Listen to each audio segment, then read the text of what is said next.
Olá pessoal, novo regulamento da Lei de Pensões Militares, Decreto 10742, de 5 de julho de 2021, publicado no Diário Oficial da União de ontem, dia 6 de julho de 2021. Não é novidade alguma, já existia um regulamento de 1960, que foi atualizado lá na década de 1960. Esse decreto já estava desatualizado, bastante desatualizado, precisava de atualizações, então foi feita essa nova edição que já leva em consideração as novidades trazidas pela Lei Perversa 13954. Vamos dar uma olhada como é que ficou essa nova edição desse regulamento da Lei 3765, a Lei de Pensões. Tá? Capítulo 1 são disposições preliminares, basicamente a ementa. Não tem nada demais aqui, vamos aqui direto para o capítulo 2, que corresponde ao capítulo 1 do antigo decreto, que fala da pensão militar. Logo de cara nós temos aqui no artigo 2º a regra da paridade, conforme a lei, tá? Que desperta mais interesse aí no pessoal.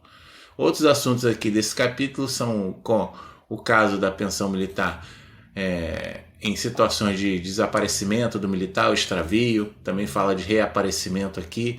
Outros casos aqui, a perda de posto ou patente, a expulsão. E aqui nós temos aqui no parágrafo 2º do artigo 4º, casos aqui, em alguns casos em que a pensão existe uma proporcionalidade, tá, conforme o tempo de serviço, aí ele já leva em consideração aqui aquela regra do pedágio da Lei 13954. Tá? O capítulo 3, tá, que corresponde ao capítulo 2 e 3, aos capítulos 2 e 3 do antigo decreto, ele fala das contribuições e do acesso ali, do direito à assistência médica hospitalar, AMH. Tá? Aqui nós temos aqui o parágrafo único do artigo 7º, tá? O direito, né, trazido pela MP do MAU lá em 2021, de quem contribui com 1 ou 2 postos acima. Então está aqui no decreto, eles trouxeram para cá, né, porque tem essa garantia de direito na MP. E no artigo 9º nós temos aqui sobre os beneficiários que podem ter acesso ao AMH. Tá? Ele diz lá do artigo 50, parágrafo 5º do Estatuto. Vamos dar uma olhada aqui, né, aqui é o Estatuto. Então, o artigo 50 está aqui. Então, vamos ao parágrafo 5º. E é uma redação trazida pela própria Lei 13954 também, que lista quem é que pode ser, que é no caso viúvo, enquanto não contrair matrimônio ou união estável, os filhos menores ou até 24 estudantes, e os dependentes do parágrafo 3º, que são aqueles que o militar pode declarar, né, colocar na declaração de beneficiário, né, que filho, pai, mãe, próprio filho, né, com estudante até 24, pai, mãe e tutelado, né, que viva sob sua guarda. Tá? E é interessante aqui esse inciso 1º do parágrafo 5º, que diz aqui, viúvo enquanto não contrair matrimônio ou união estável. Isso aí é em relação ao AMH, tá? Mas não tem aquela confusão de que vai perder pensão. É em relação ao AMH. Inclusive, ele traz aqui no artigo 10, o regulamento traz aqui no artigo 10, isso aí bem claramente, que o pensionista habilitado na condição de viúva que contrair matrimônio ou constituir união estável perderá o direito ao AMH, tá? O artigo 11, ele traz aqui, lista aqui quem que vai ser descontado, né, com essa nova contribuição que tem aí do AMH, a nova não, a contribuição do AMH. Então, quem quiser dar uma olhada vai estar aqui para dar uma lida, vai estar o link do decreto vai estar aqui na descrição. Tá? Vamos então para o capítulo 4, que corresponde ao capítulo 4 do antigo decreto também, que fala aqui dos beneficiários, fala da ordem de prioridade, como é a divisão, etc. Tá? A ordem de prioridade são 3, tá? Conforme a lei, né? A primeira é viúva ou separado que tem a pensão alimentícia, e os filhos. E aí tem aqui a segunda e a terceira ordem de prioridade. Tá? São os casos mais menos comuns de receber a pensão, tá? De serem habilitados. tá? Aqui traz aqui no artigo, no parágrafo 3º, a situação da pessoa separada que recebe pensão alimentícia, que é uma novidade também da Lei 13.954, que a pensão militar tem que ser o mesmo valor que ele tinha como pensão alimentícia, o mesmo percentual. Porque antes, como isso aí estava meio vago na lei, dava ali uns problemas, né? E eu achei confuso esse parágrafo 5º aqui, que diz, ó, o beneficiário, que trata a linha B do inciso 1º do caput, que é exatamente a pessoa separada que tem a pensão alimentícia, que é esse caso que nós estamos falando, somente perceberá o valor equivalente da pensão alimentícia judicialmente arbitrada, independente da perda de condição de beneficiário filho que possua constituidor da pensão. Eu achei confuso esse texto, não entendi direito se eles querem dizer que a pessoa que é separada e tem um filho constituidor só vai receber aquele valor que tem de pensão alimentícia, não vai receber a quota parte do filho, porque o parágrafo 4º fala da divisão, né, e inclui todos os filhos. Então, não sei se isso aí ficou meio contraditório, ou se esse parágrafo 5º quis dizer, na verdade, que uma coisa é totalmente independente da outra. Eu acredito até que talvez isso aí dê uns problemas aí do pessoal querer interpretar de uma maneira ou de outra. Vamos ver o que vai ocorrer isso aí no futuro, tá? Artigos 14 a 17, basicamente fala das regras de habilitação, tá? Já toca aqui nas regras da habilitação. E aí nós vamos para o capítulo 5, tá? Das habilitações, que é o processo de habilitação propriamente dito. Isso aqui corresponde também ao capítulo 5 do antigo decreto, tá? Fala do processo de habilitação. E aqui eu tenho aqui no parágrafo 2º do artigo 18 mais uma regra de direito que foi disposta lá na MP 2215, tá? Que é o caso de praça licenciada ou oficial demitido a pedido, que eram contribuintes, tá? Então tá aqui também, direito garantido em lei, em medida provisória, então o decreto tem que colocar isso aqui, tá? E outros assuntos aqui são documentações necessárias para habilitação e etc. Tá tudo aqui especificado. Aí chegamos aqui ao capítulo 6, que fala de reversão, transferência e melhoria, tá? Também esse assunto também estava no capítulo 6 do antigo decreto, tá? O artigo 20 aqui, ele fala, no caso de alguém perder o direito à pensão, cessar o direito de alguém falecer, o beneficiário, a pensão que ele fazia jus, que esse pensionista fazia jus, vai ser transferida para outros da mesma ordem de prioridade. Por exemplo, ali, viúva e filhos, a pensão está rateada entre eles. Mesmo que a viúva venha a falecer, aí passa todo o valor da pensão vai ser dividido entre os filhos, né? Ou então um dos filhos adquire a maioridade, então aquela parte que é destinada aos filhos vai ser rateada entre os filhos remanescentes. Se todos os filhos adquirirem a maioridade, passa para a viúva, e assim por diante. Se não houver mais beneficiários da mesma ordem, passa para a ordem seguinte por reversão, que é o que diz aqui, né? No parágrafo 2º, tá? E só que essa reversão só ocorre uma vez, aqui está no parágrafo 3º, tá? Ou seja, né, tem os beneficiários da primeira ordem, né, terminou eles, passa para a segunda ordem, né? Mas não, se terminou os da segunda ordem, não vai passar para a terceira ordem.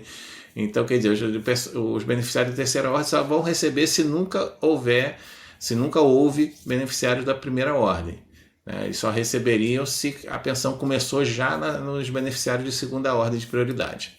Tá? É isso aqui que dá para entender aqui. Tá?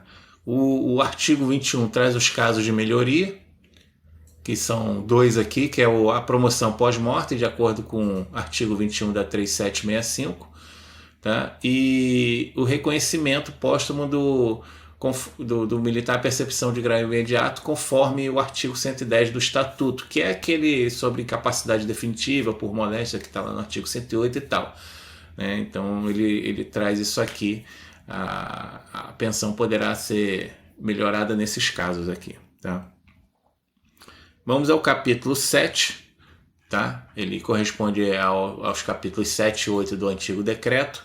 Ele fala aqui de título, cadastro, também de prova de vida, tá? É um capítulo que é bom dar uma leitura, que eu não vou me estender muito em ler muita coisa aqui, mas eu achei interessante esse artigo 25, que fala que existe um julgamento da legalidade da concessão da pensão pelo TCU. Ele diz aqui que esse julgamento importará no registro automático da respectiva despesa, ou seja, ainda tem isso, né? Aí nós vamos aqui para o capítulo 8, tá? Que é a perda da pensão militar. Isso aqui estava no capítulo 9 do antigo decreto, do antigo regulamento, tá? E tem só um artigo aqui, eu vou dar uma lida nos casos em que pode haver a perda da pensão militar, tá? Se o beneficiário for destituído do poder familiar no tocante à cota parte dos filhos, e aí, nesse caso as cotas partes vão passar para os filhos. É o caso, por exemplo, do viúvo ou da viúva, e por algum motivo ele perdeu esse poder familiar, tá? Aí passa para os filhos. Aqui são casos de menoridade, passa para a maioridade, tá? Aqui tudo no capítulo, no artigo 7º da Lei 3765, a gente pode até dar uma olhada aqui, ó. Aqui é a Lei 3765, então vamos dar uma olhada no artigo 7º. Então ele tem aqui os incisos, as alíneas D e E do inciso 1º, do inciso 1, que são filhos e menores, tá? E a linha A do inciso 3, que também trata aqui de menores de idade. Aí no caso desse pessoal atingir a maioridade, perdem a pensão, tá? Renunciar ao direito, dificilmente alguém deve fazer isso, mas algumas pessoas pode ser que façam. Condenação por crime de natureza dolosa que resulte em morte do militar, né, ou pensionista e tal. E vínculo matrimonial ou de união estável tenha sido afastado por algum motivo aqui então também pode perder a pensão. São esses os casos, tá? E aqui nós temos aqui o capítulo 10, disposições finais. Eu achei interessante que esse capítulo 10 aqui, de disposições finais, ele corresponde a todos os capítulos 10 em diante do antigo decreto, tá? E lá tinha disposições transitórias, não sei o que lá, e esse aqui ficou bem mais enxuto, tem poucos artigos aqui. Então, quer dizer, eles já enxugaram bastante aqui o regulamento nessa nova edição. O artigo 32, aqui fala que a pensão pode ser requerida a qualquer tempo, porém tem a prescrição, só vai receber de 5 anos, 5 anos para trás, né? Até 5 anos antes desse requerimento, tá? Daí para frente. E aqui no artigo 33, esse artigo 33 ele foi bastante comentado por aí, tá? Que ele fala aqui de acumulação de pensões e também fala do teto constitucional, tá? Aqui no parágrafo 6º, que foi a parte bastante mencionada por aí, tá? Ele diz que o teto constitucional incide no somatório da remuneração ou do provento e da pensão percebida na hipótese de morte do instituidor da pensão ter ocorrido posteriormente à data da entrada em vigor da MC 19 de 1998, tá? Aí o pessoal, não sei o que, então antes disso pode passar do teto, o pessoal está interpretando isso aí, então vamos tentar entender por quê. Então, estou aqui na Constituição, vamos lá no artigo 37, tá? Aqui, artigo 37, no inciso 11, que é o inciso que fala do teto constitucional. O texto, a redação que vigora é essa aqui, que não é nem dada pela EMC de 98, mas sim por uma outra EMC de 2003, tá? Que é esse texto aqui grandão. O texto da EMC de 98 é esse aqui que está arriscado, porque ele já foi revogado, tá? Então é a partir daqui que vale esse teto constitucional na soma das pensões. Por que não antes? Porque a redação original simplesmente não falava de pensões aqui. Então, ela simplesmente não pode atingir nesse caso, tá? Se a gente colocar aqui, ó, pensões, pode ver que nesse texto aqui não aparece aqui, ó. Então é por isso que antes dessa EMC de 98 não atinge as pensões dessa forma aqui, né? Incide sobre somatório, tá? Então está explicado aí por que acontece dessa forma. Depois disso aqui, né, tem algumas outras disposições, a revogação aqui dos decretos anteriores, que é o regulamento original anterior, que é de 1960, e os outros que fizeram alterações nele. Tá?